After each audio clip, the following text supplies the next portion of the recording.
She was only 20, a daughter, a friend, a bright young woman full of life and promise.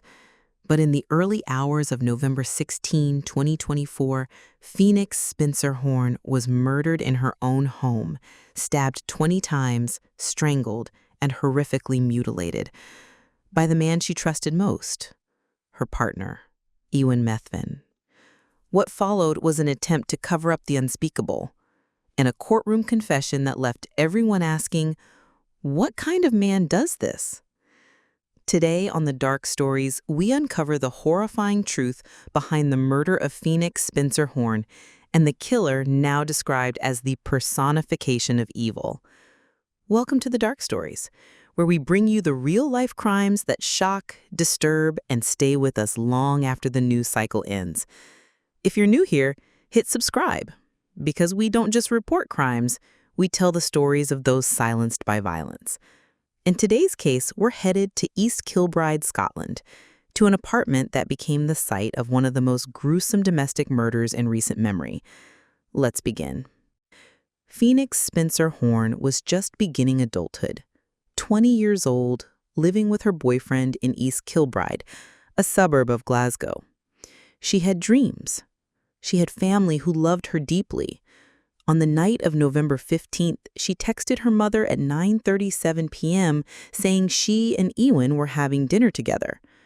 It would be the last time anyone would hear from her. By the next morning, she was dead. And what had been a quiet apartment had become a crime scene so horrifying, even seasoned investigators were shaken.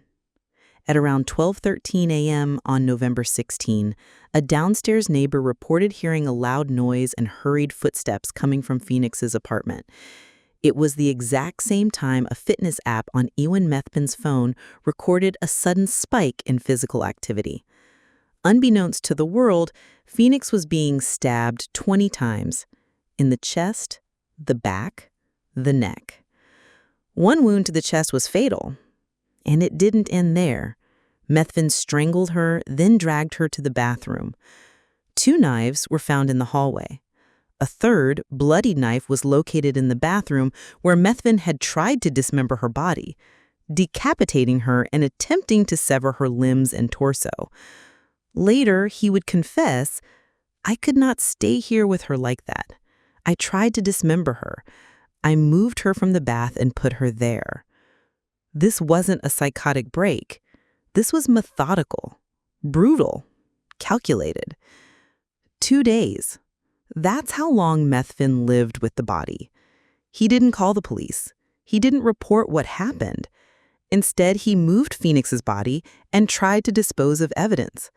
He finally dialed 999, the UK equivalent of 911, on November 18, nearly 48 hours later.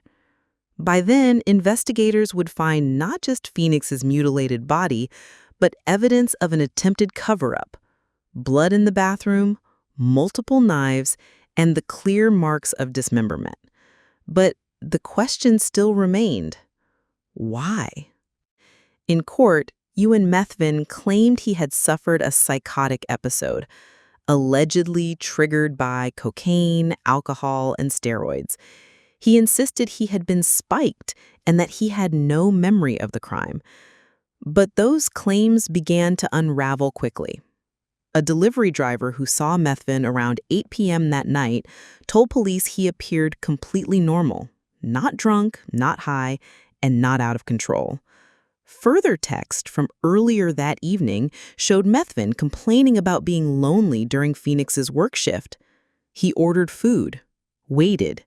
When she came home, he killed her.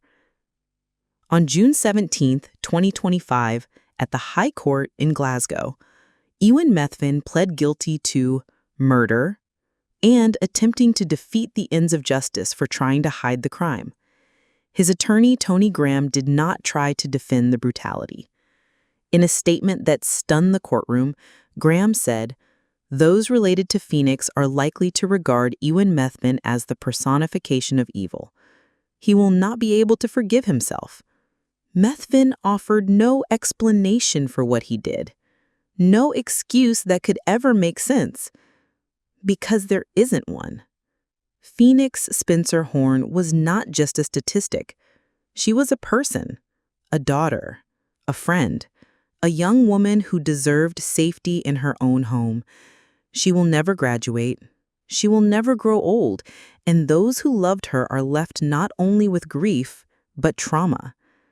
As of this recording, Ewan Methven is awaiting sentencing, scheduled for July 14. But no prison term can undo the horror he inflicted. No courtroom verdict can return Phoenix to the world. This is The Dark Stories, where we give a voice to the silenced. Please subscribe, share, and never forget, behind every headline is a human life. And some stories should never have to be told.